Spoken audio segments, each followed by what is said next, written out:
For almost 3 years, the stage hit has delighted millions. On Broadway, in Chicago, from Boston to San Francisco, in Vienna, Buenos Aires, Tokyo, and Copenhagen. And now, with the same engaging characters, the same hilarious situations, the same provocative lines, The Moon is Blue has at last hit the screen. You must be out of your mind. You can't bring a bear to see a movie. Why not? He loved the play. It's ticklish business any way you look at it. Come on, we'll stick together.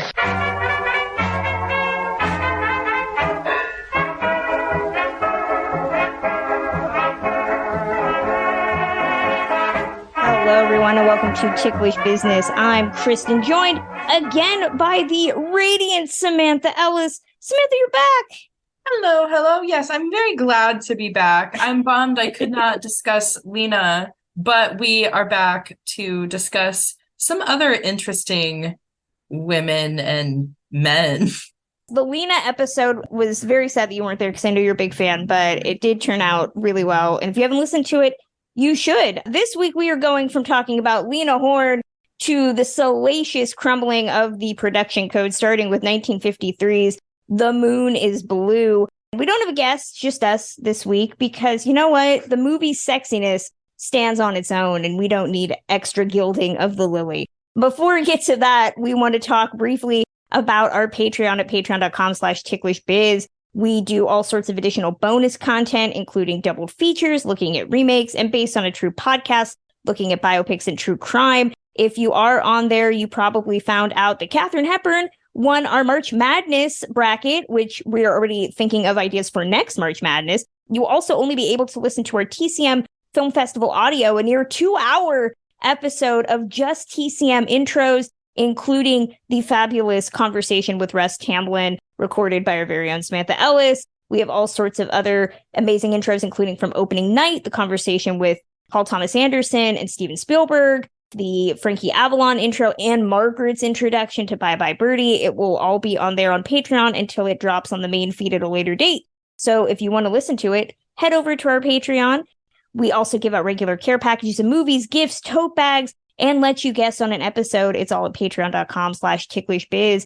And don't forget, my book, But Have You Read the Book? 52 Literary Gems That Inspired Our Favorite Movies, is out now. You can order that wherever you get books. If you're interested in a signed copy, drop me an email or a tweet or go to our Patreon and send a message. I am still sending out signed copies to people that want them. And our new Redbubble store has some fabulous art, all designed by Samantha Ellis, including our amazing Makoko mugs and our starring Jimmy Stewart as Buttons the Clown. We also hope to have more artwork from some other amazing people that have volunteered to make stuff for us. That is all at redbubble.com/people/ticklishbiz. Now, let's talk about The Moon is Blue. This film's from 1953, directed by everybody's favorite curmudgeon, Otto Preminger. Reminder, he was not a nice person. Stars Bill Holden as Donald Gresham, an architect who decides to lovingly sexually harass a woman. I'm going to have to throw this out here. I know we only look at movies from the lens in which they are made, but it's also something where we balance it from the lens of contemporary times. This movie has a lot of things that we go back and forth on. Don Gresham, though, meets the beautiful Patty O'Neill, played by Maggie McNamara, while walking down the street one day, follows her up to the Empire State Building. What starts as a simple attempt to get her to go to his apartment turns into far more, with his ex-girlfriend's father, played by David Niven, showing up, and a lot of saucy talk about sex that was frowned upon at the time. I remember discovering this through Kirby Dick's documentary, This Film Is Not Yet Rated, which looked at the rating system and the fact that the Hollywood production code was ridiculously anti-Semitic and sexist and homophobic, all sorts of ists. But it talked about this film as the beginning of the end for the production code, and that's how I saw it. How did you see it? You know, it's so crazy. I really can't put my finger on when I actually saw this movie for the first time, but I know it was quite a long time ago. I was a William Holden fan from pretty much the near beginning. So I think maybe it was just my love of William Holden that led me to this film, or just its historical significance. It's so surprising that not a lot of people talk about it, though. And that's definitely why I wanted us to bring some attention to it. The first time that I watched it so long ago and thinking about what I retained from it going into the second watch, oh, they're just all talking about taking her virginity and it's so creepy and this movie didn't age well at all. Then I watched it a second time and everything's flipped and it's actually aged pretty well. And it's quite a funny, honest movie. And I don't think it really gets enough credit for that. It really doesn't get a lot of appreciation. I also think it's had a very small release. Most people see it through rare TCM showings. It's just not a movie that gets restored a lot and is presented as this really important piece of history that it is in terms of film history. I wanted to bring Kirby Dick on the podcast, but he politely declined and said that he did not know nearly enough about the rating system at the time, which is fine. His documentary is fantastic. I heartily recommend it if you're looking for an overview of how the production code segued into the motion picture code, which still has a lot of problems. But to watch this movie now, yeah, I joke about the fact that Don is incredibly intense in his pursuit of Patty, hiding buttons so that she'll have to go down to his office and then trying to find a way to get her into his apartment. This is any other genre film or modern day. You have to tread really, really nimbly to make it look not creepy and weird that his intent is to try to sleep with her. From there, it just turns into the wacky comedy of manners. If you really watch this from the perspective of Maggie McNamara's character, she really is a modern woman by 1950 standards and by the standards of today. She openly says, "Are you trying to seduce me? I would just like to know ahead of time. I trust men when they say that they aren't, and I just go along with it." She's open to really anything. She has a great line where she says, "Don't you think a girl should be preoccupied with sex than occupied?" That says so much about the double standards that women have to deal with in general with regards to sex and sexuality. And we're talking about it in 1953. What I noticed in this go-round in rewatching it this time is how confused the Bill Holden character is. And I think a lot of that has to play into the persona of Bill Holden. Bill Holden, by 1953, which, by the way, this is 3 years after Sunset Boulevard, he had been trying to break out of the Smiling Jim characters for years. He does Sunset Boulevard. It changes the trajectory of his career. And then he does this film where he is completely adrift. He's not the guy that's in charge of the sexual interplay between him and Patty. He's very confused. He's never seen a woman who is so openly frank about all of his shtick in terms of seducing a woman. I appreciate that. To see a guy who is the epitome of sophistication and sexuality and romanticism be completely kowtowed by this very small, short, young woman is really refreshing. And it's what helps keep the movie as fresh as it is today as it probably was in 1953.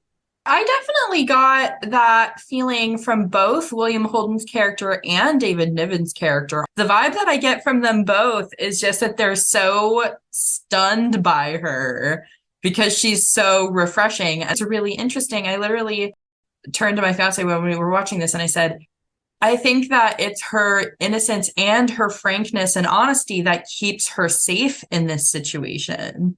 The fact that she's willing to come out and say these things and be honest with her intentions and hope that these men are going to be honest in their intentions in return. It's something they've never seen before that they just don't know what to do with. So they're not going to do anything to her at the end of the day. That's really interesting to watch. It's definitely not a dynamic that you see very often in classic film.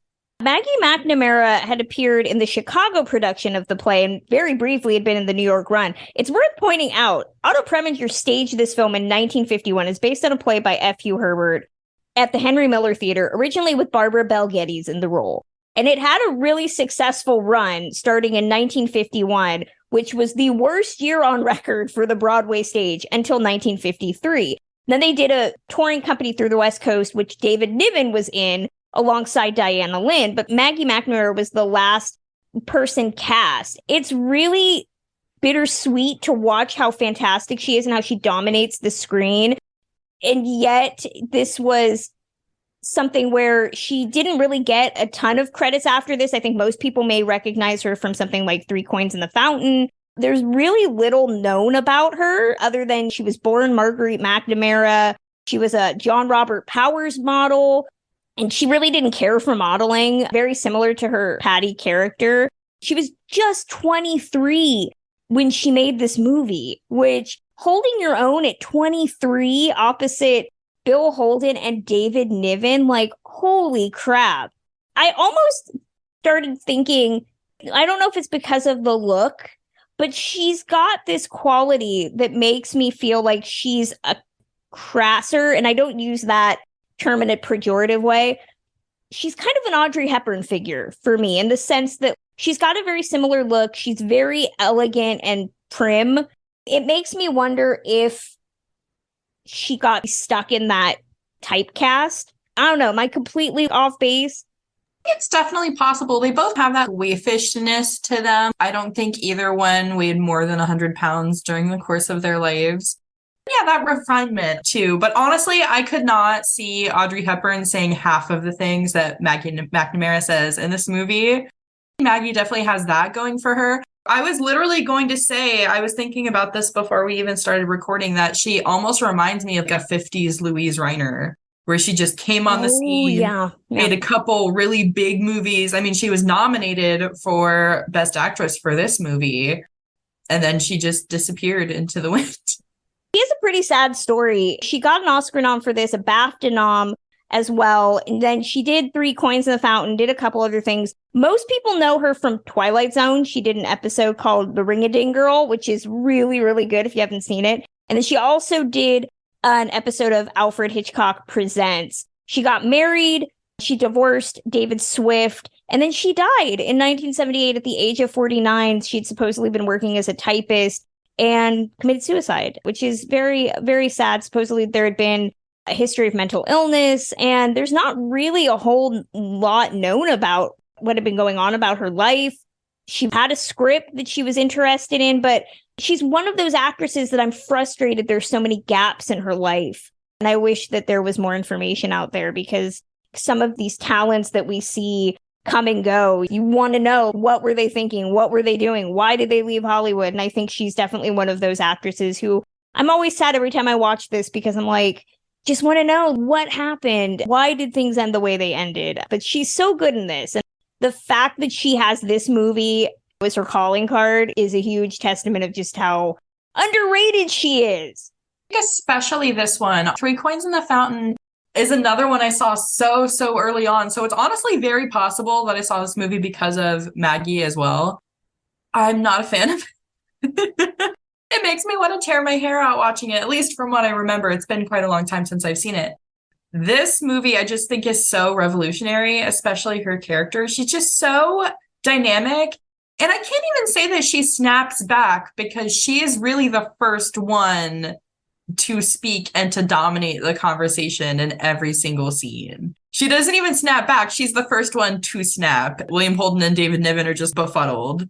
They're not thinking straight. I could make some crass comments. They're not thinking in the right direction. Let's just say that. While they're trying to seduce her, she's the one that's completely in control. She's talking about her career, and she tells Bill Holden exactly the type of man that she's looking for. She wants someone older, someone where she can have security, someone that understands her. It's really one of the few times you see this a lot in love triangle films, especially in the classic era. How many times have we said the competition is totally unequal? This guy's got to win. The other guy's got nothing. I'm sorry, Wendell Corey, Ralph Bellamy's of the classic film world. I was literally just about to say Ralph Bellamy. Donna Michi got the short end of this. Bob Hope as well. Yeah, exactly. But in this film, they're both equally suited to her in some way. And it's really funny to find out that Preminger cast David Niven despite the studio. They did not want him. They thought that David Niven was passé and that his career was done. Preminger got complete control through United Artists to make this movie. He deferred his producers and directing salaries in exchange for 75% of the film's profits, which, considering the issues that came up after this, I don't know if Preminger made the right choice. It's one of the few movies where I could really be okay with her ending up with either man. Bill Holden's great. But David Niven, considering he's supposed to be older, and I don't even know if him and Bill Holden had a significant age difference. They could have been the same age as far as I'm concerned. I had such a problem with that. I just want to get this out of the way really quick because it's been such a long time since I'd seen this movie. I had totally forgotten about Cynthia as a character, really. When I saw that the second they revealed that David Niven is Cynthia's father, I'm like, what? That makes zero sense. I literally had to Google it. He's 20 years older than her, which I guess is technically possible, but I do not buy it for a second. I don't really either, because aside from the accent, they both seem financially well-suited. They both live in the same building. They both know what they want. They're both older men than her. So that helps in the fact that you're rooting for both of them equally. But yeah, there's really no significant distinction between the two of them. If anything, I think Bill Holden's character is more overtly sexual to Patty than Niven is. He is more interested in getting to know her on a psychological level. There's more talking between the two of them. Although I noticed it this time around, I don't know, maybe it's a Freudian thing, but the relationship between him and Patty in this is a lot of him talking about his relationship with Cynthia, his daughter, played by Dawn Adams. And it's almost like Patty is meant to be a Cynthia stand-in, albeit one that he can marry. It was a little creepy in that regard, just because I also thought that it was creepy on the other side too, the way that Cynthia stared them down as they were making out. So I think you might be onto something. It's a very, very weirdly Freudian film. This movie is significant for what went on with the MPAA. Play was submitted to the MPAA for approval by Paramount in 1951. At that time, Joseph Breen sent a letter back saying that the script was unacceptable under the production code. Breen contacted Herbert and advised him that the screenplay was in violation of the production code because, quote, of its light and gay treatment of the subject of illicit sex and seduction. So Preminger submitted a revised draft of the script, which had numerous lines of dialogue that, quote, exhibited an unacceptably light attitude towards seduction, illicit sex, chastity, and virginity. So that was rejected. A lot of people say that this movie was the first to use the word virgin, mistress, and pregnant, which were all in the original play's dialogue. But those weren't really the lines that Breen had an objection to. It was more just the frank discussion of sex and the fact that the characters all know they're going to sleep together at some point, that they want to. Preminger and Herbert advised the Breen office that they didn't agree with them and that they were going to film it without any changes. That is where the code starts to fall apart.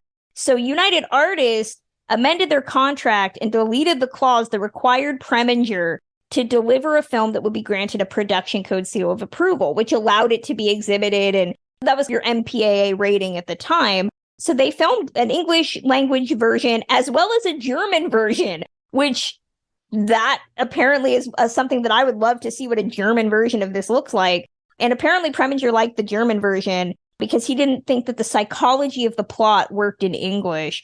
After they filmed it, Breen notified Preminger that the film wasn't going to be approved.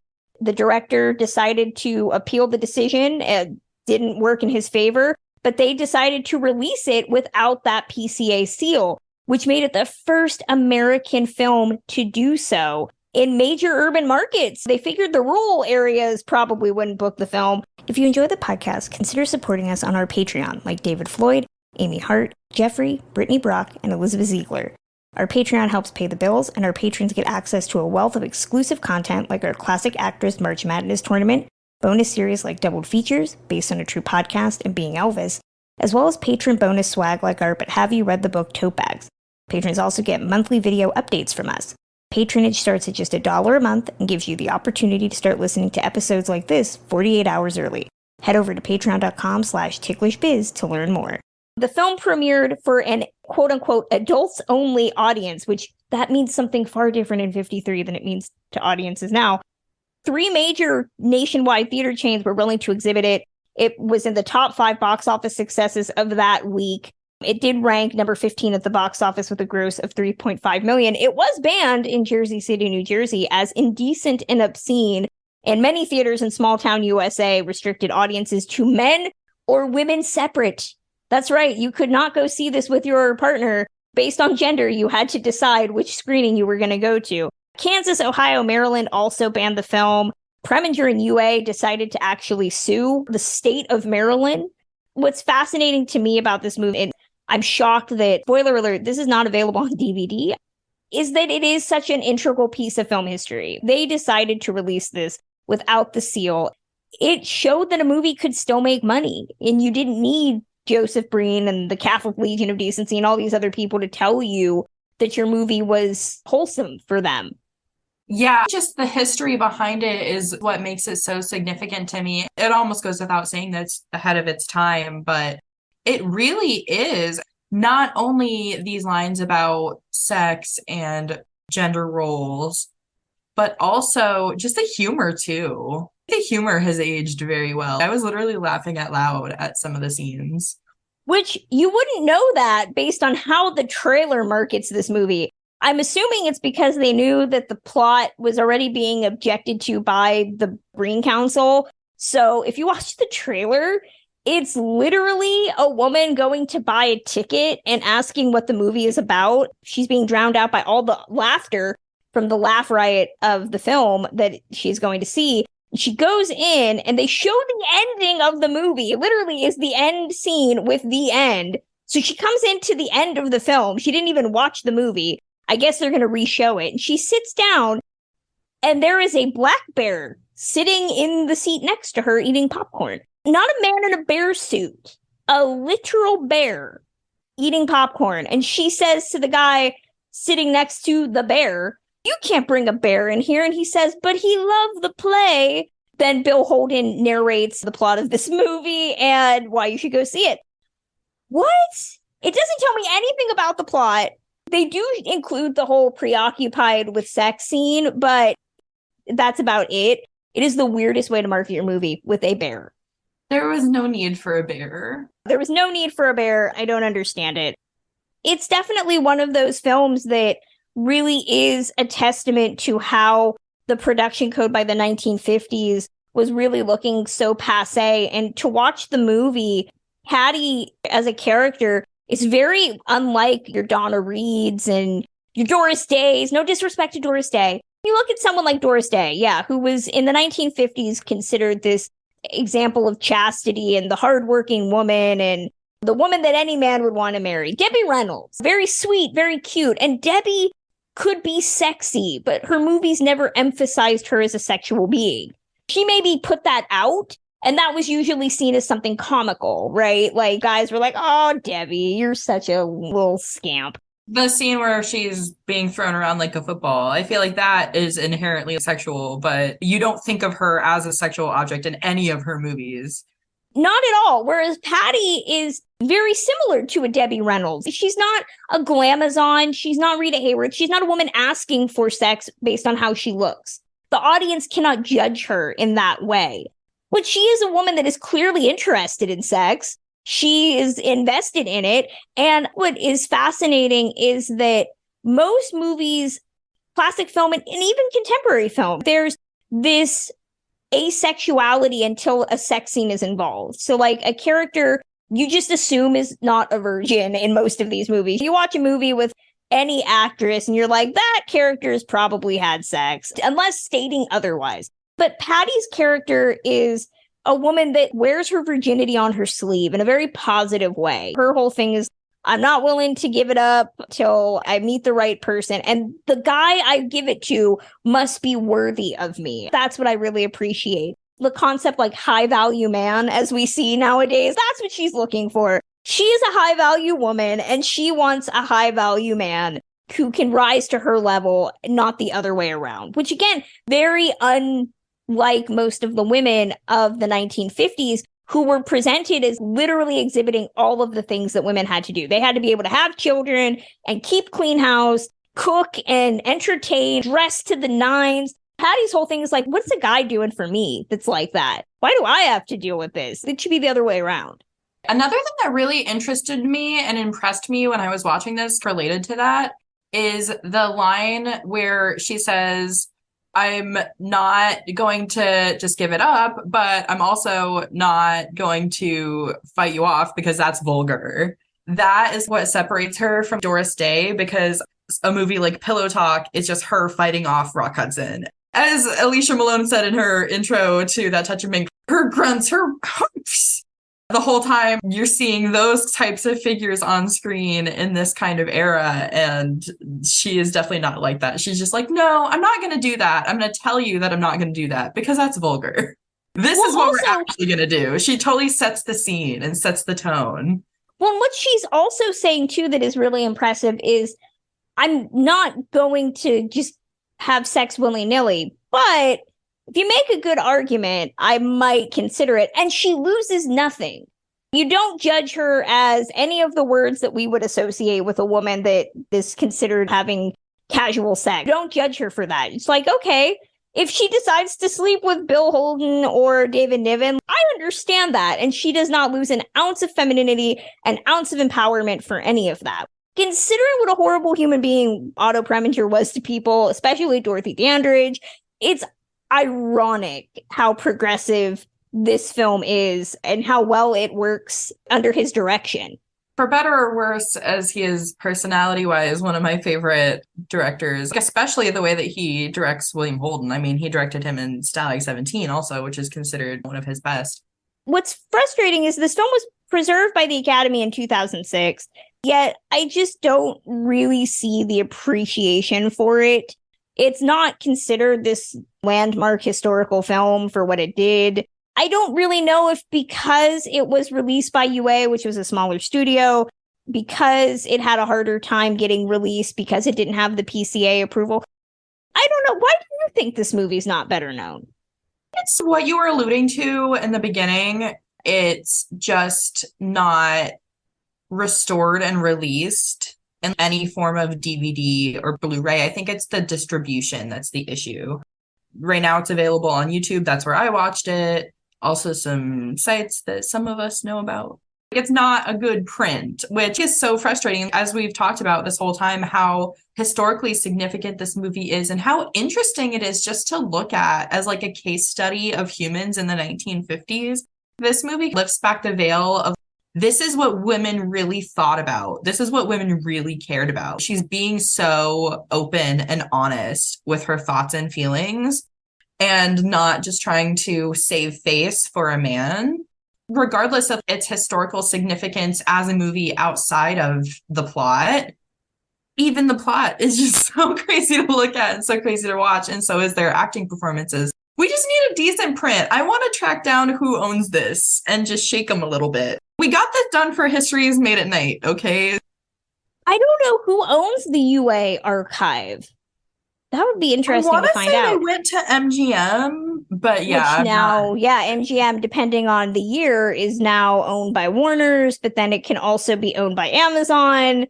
I have to do some digging into that. But no, it looks like on Amazon you can buy a foreign import for about $30. You can buy a Laserdisc version if you would like one. It's ridiculous that it's not had any significant restoration, considering its stars. I mean, just bare minimum. Preminger, Holden. I was just about to say Preminger and Holden alone, and Niven for that matter, absolutely. But then Preminger is usually a guy, his version of Porgy and Bess will probably never see the light of day based on rights issues, unfortunately. So he tends to be a director that apparently enjoys giving modern day audiences a challenge. I do want to point out that there are some side characters that are emphasized in the trailers being part of this movie, especially Gregory Raloff, who is only in it for one scene in a cab.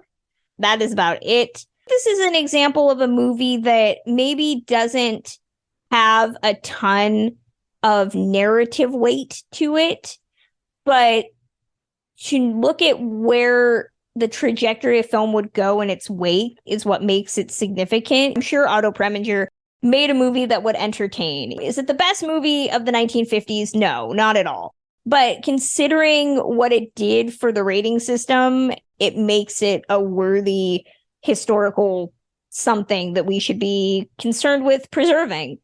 Another thing, too, I hate to go off on a tangent here, but another thing that fascinates me about this movie, too, is that I'd say like 80 to 90% of it happens in real time, which really fascinated me. And I think that's another thing that stands out in his work or the work of something like Hitchcock. This makes me almost think of a movie like Rope, but like it's not quite the same. It all takes place in one building in real time. So that gives me those mirrors. You're talking about the side characters. I keep thinking of Cynthia. She's just such a stalker. You think Dawn is a stalker? Cynthia is the real stalker of this movie. Because just the entire time, somehow she's in this building, I guess because she lives with her dad, but she's still just creeping on this man after they've broken up, just literally peering behind curtains and going out in the rain. And she is a piece of work. And she definitely stands out because of just how much she just appears silently. She doesn't even have more than 5 lines of dialogue either. Poor Dawn Adams has a very limited role in this. According to the internet, Amazon might own this as part of their MGM deal. Might be one of the few things they kept, but I'm unclear because I know that from a certain year, the archive is owned by Warner's. I also want to point out that this movie utilizes the Empire State Building before Sleepless in Seattle did it, most famously. I thought of that too. I was like, oh my gosh, where are the Sleepless in Seattle fans and the Love Affair fans too? Affair to Remember. Yeah, Affair to Remember. Yeah, even something like On the Town. Yeah, I feel like this should be included in those conversations. To go back to Bill Holden really briefly, to look at what he was doing in the 1950s, where he was always the guy that was in control of the relationship. Born Yesterday, another great 1950s gem. He's the one educating Billy Dawn, which is great. I love that movie, and he's great in it. But to see little Maggie McNamara just flummox him, he says throughout the movie so many times how weird she is. She's like, yeah, but are you not into it? And he's like, I don't genuinely know. He doesn't really know. He knows he's not opposed to her. It does make me wonder how their relationship would have gone. Do you see Dawn and Patty withstanding the test of time? Dinner parties with the dad are going to be a little weird from now on. I was going to say that's the hurdle they have to overcome, because I feel like he's still very much in the picture somehow. I don't think they really successfully got rid of him. I could see them being a Hollywood throuple. I could see that happening. Yeah, I honestly want some kind of design for living situation. Some sort of like brother-husband type of relationship going on there. As long as no muffin pans are involved. That's the one element that rings a bit false in this movie, is that Patty's character is really there to remind him he should just be a better dad to his kid. And I'm like, no. He's that dad that's definitely going to hit on Cynthia's friends forever and always. There's no way around that. It's so funny that you say that, because she even has a line in the movie. He has a chance to be a really good father. It's like, yeah, you should be a really good father to the child that you already have. And also, if you're in a relationship with a man who's looking for a daughter, you should probably run. It's just not going to work out. Wish this movie was available, much like Veronica Lake's filmography, which we talked about, just the lack of access to it. That's another reason it's just not been given its due, is the lack of a restoration and the lack of distribution for it. It's frustrating that United Artists took a gamble on it in 1953 and put it out without that production seal. And now whoever owns it just decides to let it sit in a vault somewhere. So I'm manifesting this. I want this out on a proper DVD or shown at a TCM Fest or something so that it can get the love that it deserves. I am so in agreement. It's just such a gem. And I can't even say that it's a product of its time. It's just a weird outlier of its time. But that's why it's so great to look at. This would be so fun at the fest. All the William Holden fans would gather. People would just get such a crazy kick out of the dialogue of this movie. Modern audiences, you guys need to watch this. If you haven't watched this, watch it. This is one of the ones. Do we recommend it? Yeah, you need to see this at least once. I can't believe it hasn't been shown at TCM, especially this year. It's its anniversary year, 70th anniversary. I'm going to sound like a broken record by the end of this, but it's just so unique and fun. And it talks so openly about subjects that you're not going to find in any other movie. And there are so many robes. So many. The amount of robe work in this. And there's a shocking by 1950 standards scene where she's changing clothes and people walk in and she's clearly in undergarments. Night nurse type For of vibes. sure. Absolutely. Makes me think of, like Kay Francis and stuff Oh, like that. yes. Love it. Love Maggie McNamara. Wish this movie was on DVD. People should go see it.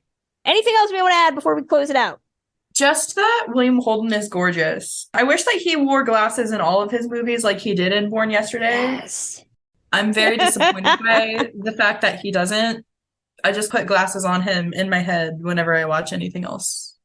You can let us know your thoughts on The Moon is Blue, the production code, who owns the United Artists Archive. You can email that to us, tweet us, contact us, however you do that.